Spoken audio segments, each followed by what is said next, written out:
Hello everyone, welcome back to Magic Class. So இந்த வீடியோவில் நாம் இப்போ பார்க்க போகிறது வந்து மிட் டேர்ம் எக்ஸாமோட டைம் டேபிள். ஸோ ஸ்டாண்டர்ட் ஒன்லேருந்து ஸ்டாண்டர்ட் 12 வரைக்கும் இருக்கிற எல்லா கிளாஸஸோட mid term exam time table தான் நான் இங்கே போட்டிருக்கேன்.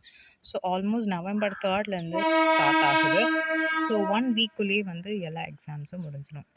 குவார்ட்லி எக்ஸாம் இப்போ தான் முடிஞ்சு ரிசல்ட்ஸே வந்திருக்கு. அதுக்குள்ளே என்ன செகண்ட் மிட் டேர்ம்னு யோசிக்காதீங்க.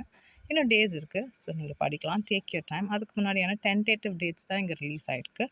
ஸோ ஸ்டாண்டர்ட் 11, ஸ்டாண்டர்ட் 12 நான் ஃபஸ்ட்டு போட்டிருக்கேன். ஃபாலோட் பை ஸ்டாண்டர்ட் 6லேருந்து ஸ்டாண்டர்ட் 10 வந்து போட்டிருக்கேன். ஸோ வீடியோவை பாஸ் பண்ணி கூட நீங்கள் வந்து ஒரு ஸ்க்ரீன்ஷாட் எடுத்து கூட நீங்கள் பாருங்கள். ஸோ இதுக்கு சிலபஸ் பொறுத்த வரைக்கும் நமக்கு பார்த்திங்கன்னா குவார்ட்லி எக்ஸாம் முடிஞ்சு அடுத்தது இப்போ இந்த அக்டோபர் நவம்பரில் இப்போ என்ன கவர் பண்ணுறாங்க, இந்த 1.5 மந்தில் என்ன கவர் பண்ண போகிறாங்களோ அதுதான் வந்து நம்மளோட சிலபஸாக வரப்போகுது. ஸோ ஆப்வியஸ்லி ஒரு 1 வீக்குள்ளே மொத்த எக்ஸாம்ஸுமே முடிஞ்சிடும். ஸோ தமிழ் அண்ட் இங்கிலீஷ் வந்து சில கிளாஸஸ்க்கு வந்து மார்னிங் அண்ட் ஈவினிங்ன்ற மாதிரி அலாட் பண்ணியிருக்காங்க. சின்ஸ் போர்ஷன்ஸ் வந்து ரொம்ப கம்மியாக இருக்கிறதுனால it will be easy for you to learn.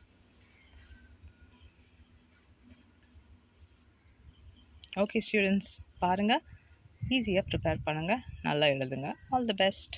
So அடுத்த வீடியோவில் ஒரு இன்ஃபர்மேட்டிவான வீடியோவில் நான் வரேன். பாய்.